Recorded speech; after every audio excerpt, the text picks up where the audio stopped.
Now, in another matter, all this week I've been calling attention to the fact that Democrats over in the House have spent 6 weeks ignoring the urgent need for more funding for the crisis on our southern border. I've recited one quotation after another from the administration leaders who are responsible for securing our nation and caring for individuals while they're detained. They are pleading with us to act. We are at a full-blown emergency.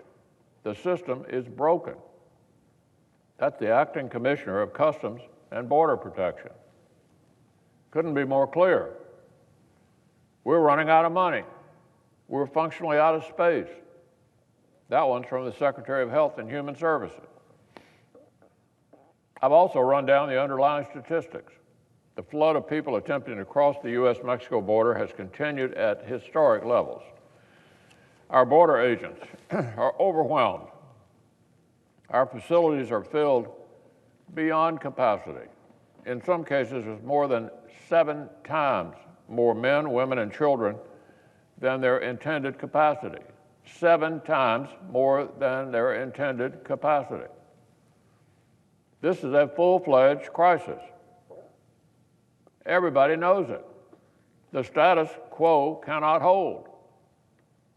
Already, the Department of Homeland Security is having to move people and money away from other important efforts to triage more help toward the border. The administration has been saying it's a crisis. The officials on the ground have been saying it's a crisis.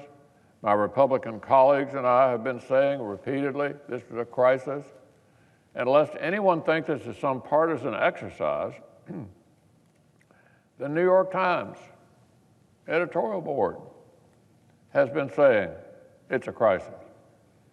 2 editorials over the last several weeks.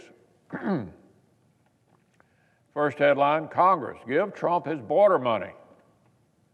And when will Congress get serious about the suffering at the border? Those are headlines in the New York Times, not frequently allied with this administration. Everybody seems to understand this, except Democrats over in the House. It's not like our House colleagues are too busy working on pragmatic, bipartisan legislation with any shot at becoming law. No, here's what they're up to. One House committee spent yesterday holding a hearing on pathways to single-payer health insurance. In other words, barking up the tree of Medicare for none.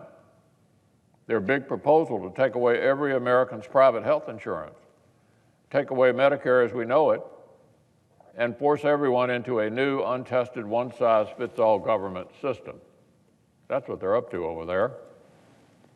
That's the score, Mr. President.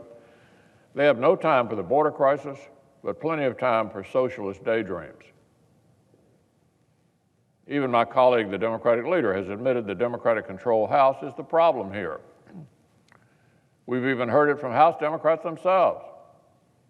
One told reporters that his progressive colleagues weren't convinced the emergency funding was necessary.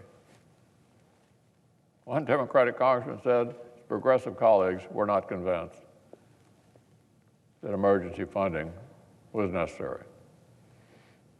So, it seems the resistance has convinced Washington Democrats that they need to come down to the left of the New York Times editorial page. There's not much space over there to the left of the New York Times editorial page. But Senate Republicans are not going to be deterred. The crisis at the border hasn't gone anywhere, and neither has our resolve to address it. So next week, the Senate's going to move forward. The Appropriations Committee will vote again. I would hope Democrats in the House of Representatives will finally realize the resistance doesn't pay the bills. Resistance doesn't pay the bills. No more political posturing, no more automatic knee-jerk opposition to absolutely everything the administration asked for. It is way past time for action.